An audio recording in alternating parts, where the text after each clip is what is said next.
বার্সেল টিপসের আজকের এপিসোডে থাকছে কোকাটেল পাখি বাচ্চা ফোটার পর এদের কি খাবার দিবেন বা খাবার রুটিনটা কি হবে ও কি কি মেডিসিন দিলে আপনার বাচ্চা সুস্থ থাকবে। তো অনেকে বলে যে পাখির বাচ্চা ফোটার পরেই বাচ্চা মারা যায় বা অনেক সময় দেখা যায় ডিমে বাচ্চা মারা যায়। তো আজকে ইনশাল্লাহ এই বিষয় নিয়ে আলোচনা করব। তো ভিডিওটা না টেনে ভিউয়ার্স সম্পূর্ণ ভিডিওটার সাথে থাকবেন, কারণ ভিডিওর প্রত্যেকটা অংশ গুরুত্বপূর্ণ এবং ভিডিওর প্রথম থেকে শেষ পর্যন্ত যদি শুনেন অবশ্যই আপনার প্রশ্ন উত্তর পেয়ে যাবেন ইনশাল্লাহ। তো কোকাটেল পাখির বাচ্চা সাধারণত 18 থেকে 21 দিনে ফোটা শুরু করে, 20 থেকে 30 দিনে সম্পূর্ণ বাচ্চা ফোটা শেষ হয়, অনেক সময় আকপিস হয়ে থাকে।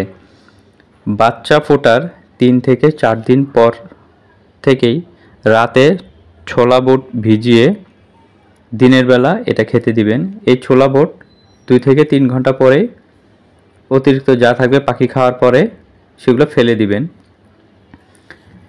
এর পাশাপাশি আপনারা দুপুরবেলা 12টা থেকে 1টা বা এই টাইমটায় গম প্লাস ভুট্টা ভাঙা সিদ্ধ করে এগুলো যদি 1 ফুট মিশিয়ে বা সফট ফুড মিশিয়ে দিতে পারেন, দেখবেন আপনার পাখি খাবে এবং বাচ্চাদেরকে খুব সুন্দরভাবে খাওয়াবে। এটাই সপ্তাহে বাচ্চা থাকলে আমি সাজেশন করি প্রতিদিনই অল্প অল্প করে যদি দেন ইনশাল্লাহ পাখি ভালোভাবে খাবে এবং বাচ্চাদেরকে সম্পূর্ণভাবে খাওয়াবে। সেম একই জিনিস 2 থেকে 3 ঘন্টা পরে এই 1 ফুট বা সফট ফুড মিশানো গম ও ভুট্টা ভাঙা ফেলে দিবেন। পাখিকে পরিষ্কার পানি দিতে হবে, ধুলাবালি মুক্ত অবশ্যই সিড মিক্স দিবেন। এর পাশাপাশি ভাইরোসিন দিয়ে সপ্তাহে 1 থেকে 2 দিন পাখির খাঁচার ট্রে, পানির পট, খাবার বাটি জীবাণুমুক্ত করবেন। এরপরে 2+ 1 ml প্লাস ডাইরোভেট 1 গ্রাম একসাথে 1/2 লিটার পানিতে মিশিয়ে 7 দিন খাওয়ান ও বাড়তি যা থাকে সেটা 5 ফোঁটা করে বাকি বাচ্চাদের খাওয়ান 7 দিন। এরপরে রেসপিরন 1 ml সাথে অক্সিভেট 1/2 গ্রাম একসাথে 1/2 লিটার পানিতে 7 দিন খাওয়ান। এই ফর্মুলাগুলো যদি আপনি আপনার পাখির বাচ্চা ফোটার পর থেকেই শুরু করেন, দেখবেন আপনার পাখি ইনশাল্লাহ ভালো থাকবে, পাখির বাচ্চা গ্রোথ ভালো থাকবে। এবং যারা বলে যে পাখির বাচ্চা মারা হওয়ার পরে বাচ্চা মারা যায় 1 থেকে 2 দিনের পরে, তো ভাই রিকোয়েস্ট করব আজকে যদি আমার ভিডিওটা গুরুত্ব সহকারে শুনেন এবং কি বলেছি, কি মেডিসিনের কথা বলেছি, এই মেডিসিনগুলো যদি আপনার পাখি বাচ্চা হওয়ার পরে থেকেই খাওয়ান, দেখবেন অবশ্যই আমি ছোট্ট ব্রিডার আপনাদের কাছে রিকোয়েস্ট করে বললাম, দেখবেন আপনার পাখি আগে থেকে অবশ্যই একটু হলেও ইমপ্রুভ পাবেন, দেখবেন বাচ্চা মারা যাওয়ার হার কমে যাবে। তো ভিউয়ার্স আজকের ভিডিওটা অবশ্যই গুরুত্বপূর্ণ। তো যে বিষয়গুলো আলোচনা করেছি যে কোকাটেল পাখি বাচ্চা ফোটার পরে কি খাবার দিবেন এবং রুটিনটা কি হবে, পাশাপাশি আপনারা পাখির জন্য যে মেডিসিনগুলোর নাম বললাম অবশ্যই এগুলো সংগ্রহে রাখবেন।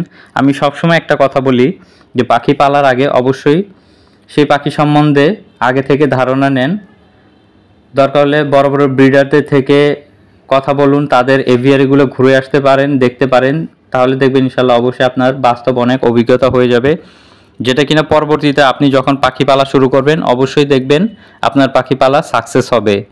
তো আমি যে কথাগুলো বলি অবশ্যই বাস্তব বিষয় নিয়ে বলি, কারণ আমি যে প্রবলেমগুলো ফেস করেছি সেগুলো থেকে অভিজ্ঞতা নিয়ে আমি সাধারণত ভিডিও করি নতুনদের জন্য। তো ভিডিওগুলো করা হয় নতুনদের জন্যই, এই কারণে বলি যে ভিডিওর প্রথম থেকে শেষ পর্যন্ত গুরুত্বপূর্ণ, কারণ কোন অংশ কখন কার গুরুত্ব লেগে যায় এটা আসলে যার প্রবলেম সেই বুঝতে পারে। এই জন্য বলি যে ভিডিওটা দেখবেন। ভিডিওটা স্কিপ করা অনেকে দেখে, তো আমি রিকোয়েস্ট স্কিপ না করে সম্পূর্ণ ভিডিওটাই দেখবেন, পাশে থাকবেন বার্ডসেল টিপসের। যারা আমাদের পরিবারের সদস্য হয়েছেন অসংখ্য ধন্যবাদ, এবং যারা আমাদের পরিবার এখনও সদস্য হননি সাবস্ক্রাইব করে বেল বাটন বাজিয়ে দিবেন নতুন ভিডিও পাওয়ার জন্য। তো সবসময় বলি যে বার্ডসেল টিপস মানে নতুন ভিডিও, নতুন কোনো টপিকস। তো ভিডিওর সাথে থাকবেন সম্পূর্ণ ভিডিওটা দেখার জন্য, এই কারণে রিকোয়েস্ট করি। তো ভিউয়ার্স আজকে আর বাড়াবো না, বাড়ালে অনেক বিষয় আলোচনা হয়, তো অনেকে আসলে বিরক্ত হন, তো এই কারণে বলা যে শর্টকাটে শেষ করি। তো ভালো থাকবেন, আজকে এই পর্যন্তই। নেক্সট দেখা হবে অন্য কোনো টপিকসে, অন্য কোনো বিষয়ে।